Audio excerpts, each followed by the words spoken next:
ایک جنگل میں ایک شیر نے ایک ہرن کی طرف حملہ کیا. جیسے حملہ کیا تو ہرن بد کا، جس سے اس کا بچہ پیدا ہو گیا. بچہ پیدا ہو گیا فوراً. شیر نے دیکھا کہ یہ میں اس کا شکار کرنا چاہتا ہوں، مجھے بھوک لگی ہے. اس نے بچہ دے دیا. اگر میں اسے پھاڑ کھاتا ہوں بچے کا کیا ہوگا، اور اگر میں اس بچے کو کھا لیتا ہوں تو ماں کا کیا ہوگا. یہ تو بچے کو گرا کے اپنی جان بچانے کے لیے بھاگ گیا.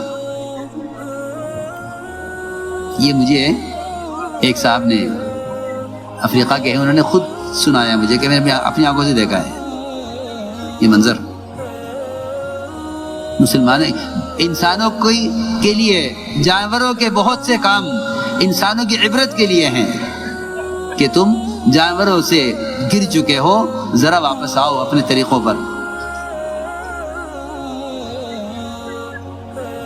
شیر پریشان، اس بچے کا کیا کروں؟ وہ تو میرے حملے کے ڈر سے اپنی جان بچا کے بھاگ گیا. اس کی ماں، اس کا کیا ہوگا؟ بڑا پریشان. بڑی دور تک جنگل میں وہ اس بچے کو اپنے منہ میں لے کر اٹھائے پھرتا رہا. یعنی میں وہ سامنے مجھے بتلایا کہ میں گاڑی لے کے اس کے پیچھے رہا شیر کے، کہ دیکھو یہ کہاں تک جاتا ہے. آخر ایک جگہ وہ ہرن ملا اس کو. اس نے بچہ اس کے حوالے کیا اور چلا گیا. یہ مجھے صاحب نے خود سنا جنہوں نے دیکھا.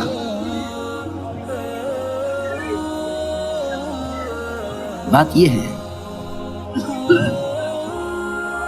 اس لیے میں نے عرض کیا کہ یہ انتہائی بد اخلاقی اور انتہائی درندگی کا مزاج ہے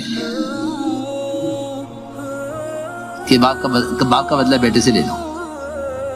نہیں، حضور اکرم صلی اللہ علیہ وسلم نے حضرت اکرمہ کے آنے سے پہلے ہی صحابہ کو بتا دیا کہ اکرمہ آ رہے ہیں، اسلام قبول کرنے کے لیے آ رہے ہیں.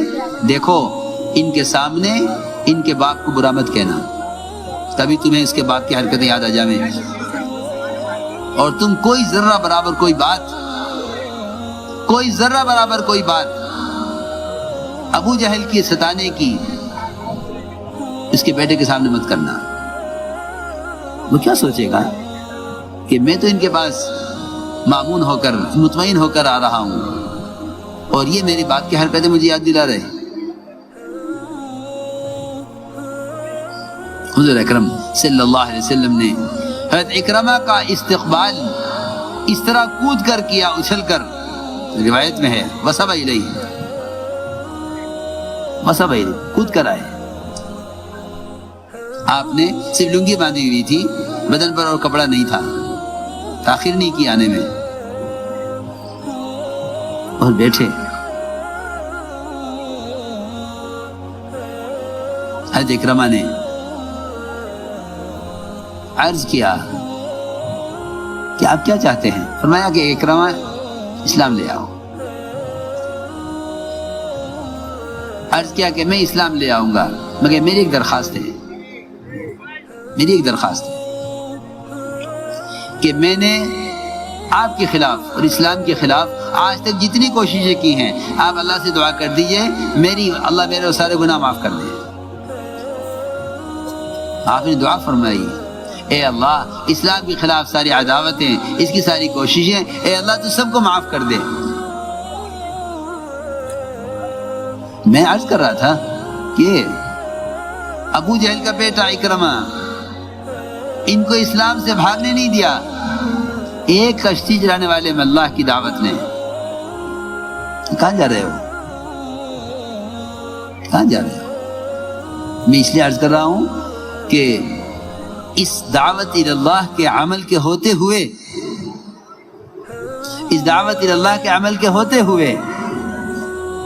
کسی علاقے سے مسلمانوں کے ارتداد کی خبر کا سننا کسی فرد یا کسی جماعت کے، یہ انتہائی حیرت اور تعجب کی بات ہے کہ جب اتنا بڑا مجموعہ ایک دعوت کی نسبت پر جمع ہو گیا ہے، تو پھر ممکن نہیں ہے کہ کوئی خدا نہ کرے اسلام سے پھسل جائے، ممکن نہیں ہے۔ ہاں، یہ جب ہو سکتا ہے جب کام کرنے والی کام سے بیٹھ جائیں۔ اس لیے حضور اکرم صلی اللہ علیہ وسلم نے ہر فرد کو داعی بنایا۔ جو اسلام میں داخل ہوتا تھا اس پر سب سے پہلا تقاضا اپنی قوم کو دعوت دینے کا ہوتا تھا۔ جو اسلام میں داخل ہوتا تھا اس پر پہلا تقاضا اپنی قوم کو جا کر دعوت دینے کا ہوتا تھا۔ میں عرض کر رہا تھا کہ ایک ایسا ماحول بنا ہوا تھا کہ اگر اس ماحول میں کوئی برے ارادے سے بھی آتا تو آپ صلی اللہ علیہ وسلم کے یہاں کا اخلاق، آپ کے یہاں کا اکرام، آپ کے یہاں کی وسعت قلبی، وہ اس کو بتلا دیتے کہ اسلام کیا ہے، وہ بتلا دیتے کہ اسلام کیا ہے۔ حضرت طفیل بن دوسی رضی اللہ تعالی عنہ آئے مکہ مکرمہ۔ مکے والوں نے کہا طفیل ان کی بات مت سننا، ان سے بات مت کرنا، جو ان کی بات سنتا ہے ان کا ہو جاتا ہے، نہ ان سے بات کرنا ہے نہ ان کی بات سننا ہے۔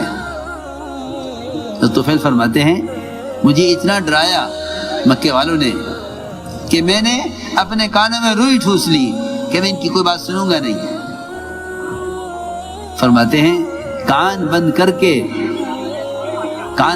کے میں مسجد میں داخل ہوا۔ مسجد سے باہر یہ کیفیت ہے کوئی بات سننا نہیں چاہتے، مسجد میں آ کر یہ کیفیت ہے کہ دل اندر سے تقاضا کر رہا ان کی بات سننی چاہیے۔ ہم اسی لیے عرض کرتے ہیں کہ ہمارے یہاں گشت کا موضوع ماحول میں لانا ہے، گشت کا موضوع ماحول میں لانا ہے کہ نہ ماحول میں لاؤ، ماحول بدلے گا، ماحول ان کو اندر سے بدلے گا۔ باہر یہ کیفیت تھی کہ آپ کی بات کو سننے سے کان بند کیے ہوئے تھے، لیکن مسجد میں قدم رکھتے ہی فرماتے ہیں اندر سے میرے دل نے کہا کہ طفیل تو پڑھا لکھا آدمی ہے، اچھے برے کلام سے واقف ہے، ان کی بات کے سننے سے یہ کس سے روکا ہوا ہے، ان کی بات سننی چاہیے۔ فرماتے ہیں میں نے اپنے کانوں سے روئی نکالی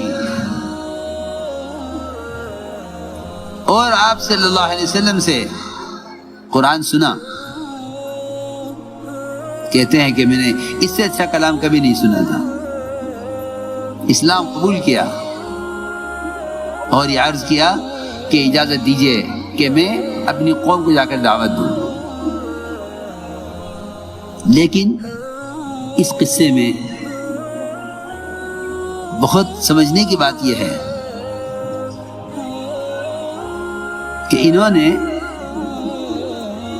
اپنی قوم کو دعوت دینے کے لیے اپنی حیثیت کا ذکر کیا۔ یہ بات بہت سمجھنے کی ہے، میری حیثیت ہے، میری قوم میری بات مانے گی، میری قوم میری ہر بات مانتی ہے، یہ بھی مانے گی۔ یہ کام حیثیتوں کو مٹانے کا ہے، حیثیت بنانے کا نہیں ہے۔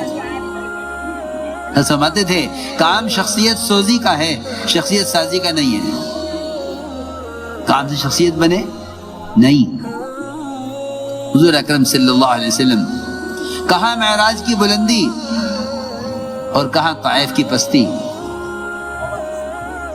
کہ ان کو مجاہدے سے اذیتوں سے گزرنا ہی پڑے گا، اس کے علاوہ کوئی راستہ نہیں ہے، اس کے علاوہ کوئی راستہ نہیں ہے۔ اپنی حیثیت کی بنیاد پر مت کہنا کہ ہماری بات چل جائے گی۔ لہذا فرماتے تھے جو مجمع تمہاری محنت سے جمع ہوگا وہ تمہاری بات لے گا، جس کے پیچھے محنت نہیں ہے ان کے قلوب تمہاری بات کو قبول نہیں کریں گے۔ تو یہ کبھی خیال نہ کیا جائے کہ حیثیت سے کام ہو جائے گا. ناکام حیثیت سے ہوگا. یہ ذہن میں رکھنا یہ بات. یہ کام حیثیت سے بھی نہیں ہوگا اور کرامتوں سے بھی نہیں ہوگا.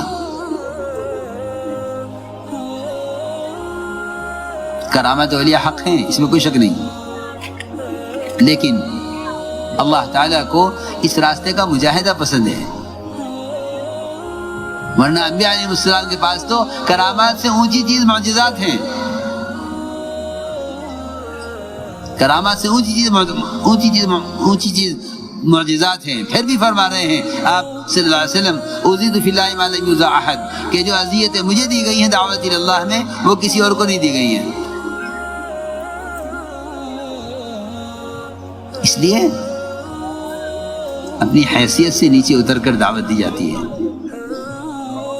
حیثیت سے نیچے اتر کر اپنی حیثیت کو قربان کیا جاتا ہے کام کے لیے. یہی ہوا کہ حضرت طفیل رضی اللہ تعالیٰ عنہ یہ کہہ کر گئے کہ میری قوم میں چلتی ہے، میں حیثیت سے دعوت اپنی حیثیت سے ان کو اسلام میں داخل کر لوں گا. چلتے چلتے کہنے لگے کہ مجھے کوئی ایسی کرامت اور مجھے کوئی ایسی نشانی مل جائے کہ جس سے ان کو دعوت دینے میں مجھے میری مدد ہو. چنانچہ روایت میں ہے کہ ان کی دونوں آنکھوں کے درمیان تیز روشنی وہ ظاہر ہو گئی. یہ مطمئن ہو گئے کہ میری قوم دیکھے گی ان کے چہرے پر نور ہے، اور میری قوم دیکھے گی کہ میری حیثیت ہے تو سب اسلام میں آ جائیں گے. اللہ کی شان. جب قوم کے قریب پہنچے تو سوچا کہ قوم یہ کہے گی ان کا چہرہ بدل گیا ہے دین بدلنے کی وجہ سے، تو دعا کی اے اللہ اس کو ہٹا دے میرے چہرے سے، اس کو ہٹا دے، مجھے نہیں چاہیے، ہٹا دے اس کو. سوچنے کی بات ہے. جو کرامت آپ سے دعا کرا کے لی ہے اس کرامت کو ہٹا رہے ہیں چہرے سے. آگے حیثیت. جا کر حکم دیا قوم کو اسلام لے آؤ. قوم نے اسلام لینے سے انکار کر دیا، ہم اسلام نہیں لیں گے. یہ واپس آئے، فوراً واپس آ گئے. آ کے عرض کیا کہ میری قوم اسلام لانے سے انکار کر رہی ہے، آپ ان کے لیے بد دعا کر دیجئے. یہ بہت سمجھنے کی بات ہے. حضور اکرم صلی اللہ علیہ وسلم نے خود اپنی ذات سے بھی اور اپنی امت کو بھی نہ ماننے والوں کے لیے بد دعا کرنے کی اجازت نہیں دی ہے. نہ ماننے والوں کے لیے بد دعا نہیں. سنو بہت توجہ سے بات. نہ ماننے والوں کے لیے بد دعا نہیں، بلکہ فرمایا طفیل تمہاری قوم میں تمہارے جیسے ہیرے اور بھی ہیں. میرے دوستو عزیزوں، بڑی بڑی صلاحیتوں کے لوگ موجود ہیں، لیکن ہماری تنگ نظری، تنگ دلی ساتھیوں کی صلاحیتوں کو ضائع کراتی ہے.